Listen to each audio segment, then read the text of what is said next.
महाकुंभ की महाकवरेज मौनी अमावस्या महापर्व के एक दिन पहले के हालात देखिए।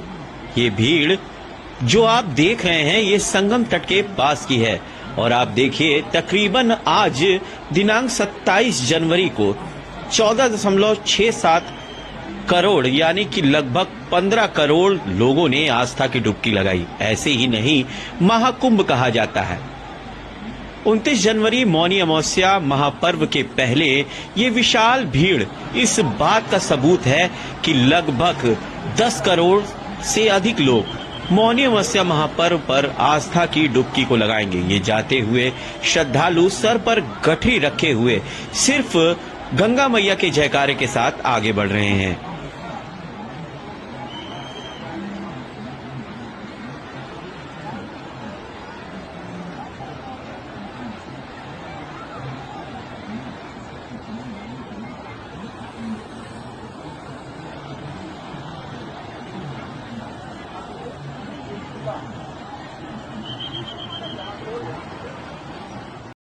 दोस्तों, आसीन वीराथू वो भगवा संत जिसके नाम से कांपते हैं कट्टरवादी मुसलमान।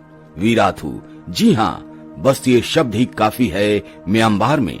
इस शब्द को सुनकर मुस्लिमों में कंपकपी मच जाती है। जो काम अमेरिका, फ्रांस, भारत, रूस कोई नहीं कर पाया वो बर्मा के वीराथू जी ने कर दिखाया। आज बर्मा में करोड़ों रुपए के बने मस्जिद वीरान पड़े हैं क्योंकि आज देश में मुसलमान देखने को नहीं है जो कि वहाँ जाए और देखे उन मस्जिदों को, और जो हैं उनकी तो हालत खराब है, उनकी तबीयत से ठुकाई हो रही है। वीराथू, जिसके बाद ही लोग जान पाए कि ये महान इंसान कौन है और इन्होंने क्या कर डाला है। क्या भारत को भी एक ऐसे ही आसीन वीराथू की जरूरत है? कौन इस संत की तरह भूमिका निभा सकता है? दोस्तों, म्यांमार में हुई हिंसक घटनाओं के बाद अब प्रायः पूरी दुनिया में बौद्धों और मुस्लिमों में भारी तनातनी पैदा हो गई है, जिनमें आसीन वीराथू बौद्ध दुनिया के एक नायक एवं जिहादी दुनिया के लिए एक बड़े खलनायक बनकर उभरे हैं। म्यांमार में हुई कई सर्वेक्षणों के बाद ये प्रमाणित हो चुका है कि जनता एवं बौद्ध भिक्षु वीराथू एक साथ है। वीराथू का स्वयं भी कहना है कि वह न तो घृणा फैलाने में विश्वास रखते हैं और न ही हिंसा के समर्थक है, लेकिन हम कब तक मौन रहकर सारी हिंसा और अत्याचार को झेलते रहें? दोस्तों, आइए जानते हैं कि इन्होंने ये कैसे कर दिखाया।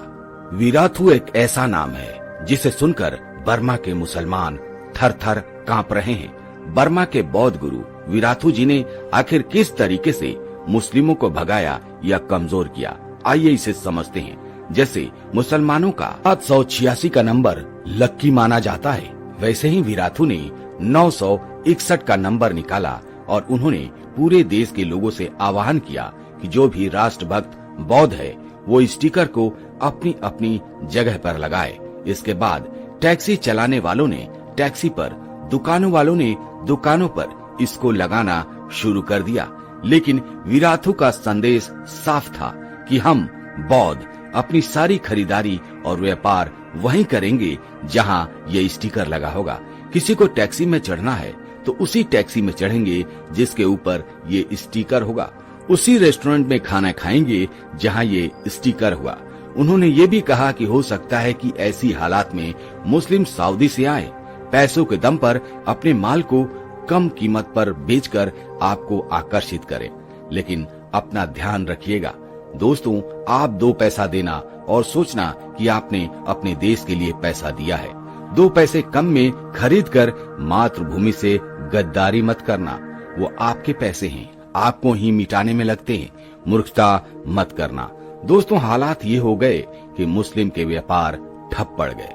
मुस्लिम इतने आतंकित हुए कि स्टिकर लगी टैक्सी को चढ़ना तो दूर, किनारे से कन्नी काटने लगे। पूरे देश में मुसलमानों के होश ठिकाने आ गए और फिर ये स्टिकर एक तरह से देशभक्ति का प्रमाण बन गया, जिनका जिहाद का जवाब बन गया। और इस अनोखे आइडिया का प्रभाव आप देख सकते हैं कि आज बर्मा में मुस्लिम भाग चुके हैं। वीराथू ने साफ साफ कहा कि चाहे आप कितने भी दयावान हो या शांति प्रिय हो, पर आप एक पागल कुत्ते के साथ नहीं सो सकते, अन्यथा आपकी शांति वहाँ कोई काम नहीं आएगी और आप बर्बरता से खत्म कर दिए जाओगे। उन्होंने कहा, शांति स्थापित करने के लिए हथियार उठाना होगा, शांति के लिए युद्ध जरूरी है। ये सारी बातें विराथू ने गीता से ली और फिर कट्टरवाद की बीमारी झेल रहे म्यांमार के लोग एकजुट हो गए और वो विराथू के लिए जान देने लगे और देने को और लेने को तैयार हो गए। पूरे म्यांमार से अवैध मुसलमानों को खदेड़ा जाने लगा। विराथू वो संत हैं दोस्तों जिन्होंने कट्टरवाद के खिलाफ पूरे म्यांमार को खड़ा कर दिया और फिर वहाँ से लोगों ने अवैध मुस्लिमों को खदेड़ डाला, जो कि कहीं और से आए हुए थे, जो वहाँ के नहीं थे। जो लोग भगवान बुद्ध की बातों पर अमल करते आ रहे थे, उन लोगों ने देश की रक्षा के लिए बुद्ध की बातों को छोड़कर संत विराथू की बातों पर अमल किया।